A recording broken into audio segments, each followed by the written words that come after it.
You might be working around someone right now where every time you show up, there is something to say about you or to you that feels like an insult, a slight, a jab.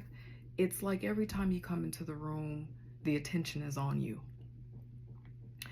It could be a neighbor, it could be a friend, but the point that I want to make here is that if you find that there's someone who just is committed to antagonizing you, and then when you call it out, that they might have something like, this is just my personality, this is just the way that I am, "Oh, I'm just kidding, I'm just playing," they kind of pull back, do that thing right there.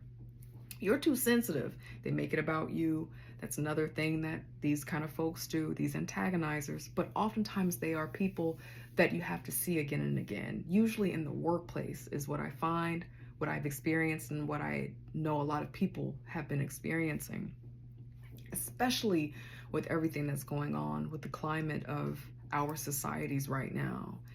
I want to remind you that that is a sign of you being in a very high frequency and vibration.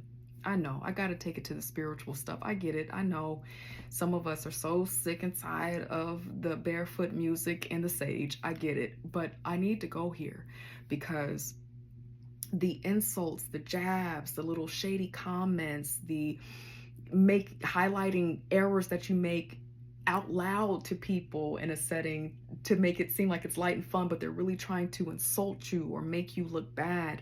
That is happening because you are a threat to them in their experience. I'm really feeling like I need to bring this to people who are experiencing this at work right now. I will have plenty of videos and things where I talk about family because there are people in the family who do these things, but this is it can be really dangerous for the person who's experiencing that, i.e. you. Those insults, those slights, those jabs, I want you to remember, especially if you're getting ready to go into work and you're watching this right now, that it's just because you've done the work. You are high vibration. You are a threat because you're competent, you're talented, you're beautiful. People don't know if you sweat, if you have a challenge, because what it is that you do it so effortlessly. You probably have been through hell in your life and in your journey, but people perceive you as being a high value person, a person of high privilege and ancestral respect, whatever that means. You just come into the room and you shine, you glow, you are beautiful. You are naturally a giving, loving person. And you refuse to thicken your skin so that other people can remain harmful. That's important. Not that there's anything wrong with the thickened skin, the skin thicked people, the thickest of the skin. You know what I'm trying to say here, right? Nothing wrong with that. That is okay too. But I'm speaking to my folks who, you don't mind being vulnerable. You don't mind leading with your heart. You don't mind showing your vulnerability. You're not threatened by that. But those people who keep insulting you are. I want to tell you that I love you and I'm with you, and you are not the only one who's going through this. You're not losing your mind. You're not insane. You really do have people around you who are attempting to hurt you, to insult you, to make you feel small, to diminish you because they are highly threatened by you. And the world makes more sense to them if you come down a notch.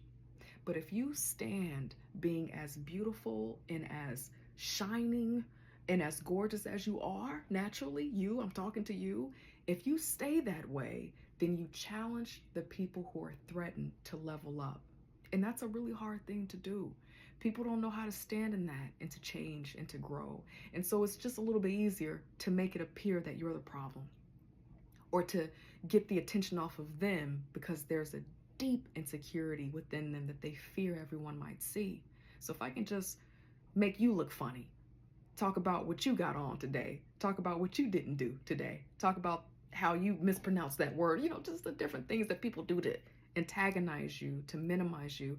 If they can do that to you successfully, there's this misconception that the attention is off of them and the insecurity. But the truth is, the gag is that it draws attention to their insecurity, and it draws attention to the fact that they are highly threatened by you. I need you to keep going. That's what you do. Wake up, roll out the bed, and piss them all off.